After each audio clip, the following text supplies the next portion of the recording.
The comedy of errors, the border farce continues as hundreds are still coming in a day on their dinghies. These dinghy divers that are looking for salvation here in the United Kingdom have no worries whatsoever as we're now going into French waters to pick them up and the French are coming into British waters to deliver them. Yes, we have got an immigration crisis, a crisis that Prikstick Patel told us would be resolved imminently. She said, we're paying the French to keep them on that side. Seems to me you've paid them to deliver them here.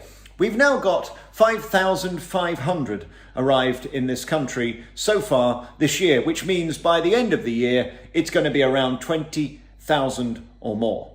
That's double what it was last year.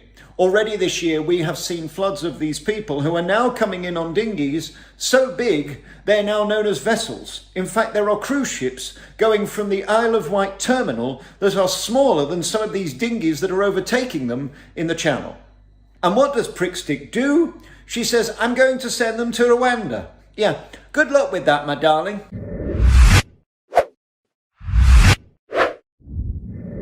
Howdy much, it's a Wednesday live across the world, and we have been talking about these dinghy divers now for over a year. When we first found out that a hotel here in Nottingham, the Best Western, was full of them, and I drove past it today just out of curiosity, and guess what? It's still full of them. It's not open, and you can't book a hotel there. Why? Why? Because we need to house these people somewhere. There's tens of thousands of them in this country seeking asylum. These dinghy divers that come across that channel who are now being escorted. Look at this picture that our friend Liam T sent us. Down from the Kent coast. The boats are now just coming into British waters and the French are coming over here and we're going over there. There are no borders. We don't care. The border force has gone. Why? Because we're too busy scooping up all of these people out of dinghies to bring them here to give them the life to which they've become accustomed.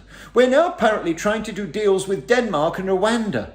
Rwanda, has anybody seen the Book of Mormon? It puts me in mind of the song about the frog and the testicles. We won't go there, just Google it. And you say to yourself, well, Miss Prikstick Patel, all you're doing now is just talking more instead of saying, stop delivering them to our border, which is all we want to hear.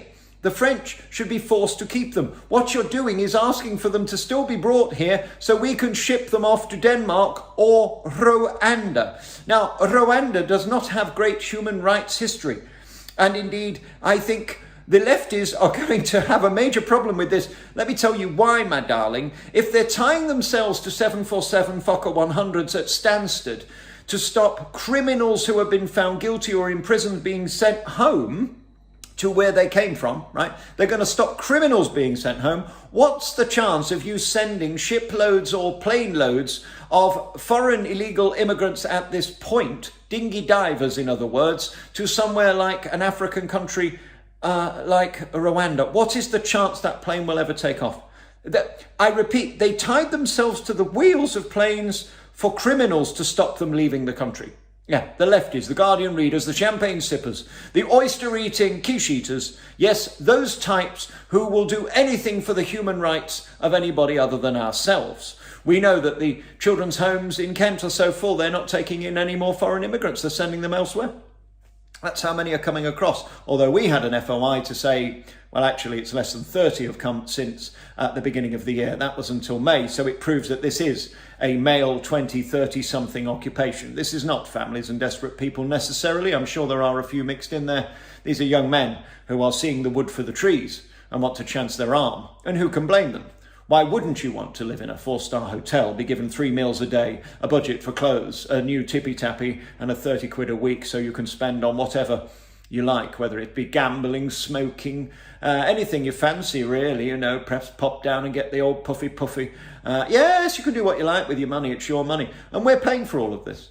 I don't trust Prikstick Patel anymore. I don't like her. She said she was here to support our free speech and yet does nothing about free speech to protect it. She says that she's going to stop this happening. She's going to pay France to stop them delivering them. They've delivered more of them. In fact, if you look so far at 5,600 by the point of mid-June, we're on track to have almost triple what we had last year. And what we're going to do? Just keep just making statements, pretending we're doing something. Say to them, we're not accepting them at the border. If you leave them at the border, they will drown. Put the human rights issue on the French, not on us. It is not our job to go fishing in the channel for dinghy divers. Okay? 5,500 already this year. And we've got a nation on its knees.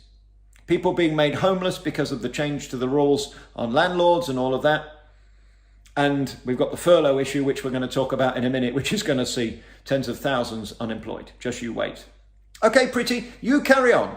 Pretty pathetic if you ask me. Good luck with that. Good luck sending them to Rwanda. This is going to end in tears. I'm telling you, can you imagine the lefties, Air Rwanda, taking off from LA, Luton Airport? Off they go, cooey, bye-bye. They'll be swinging from the fucking engines. Don't you worry about that.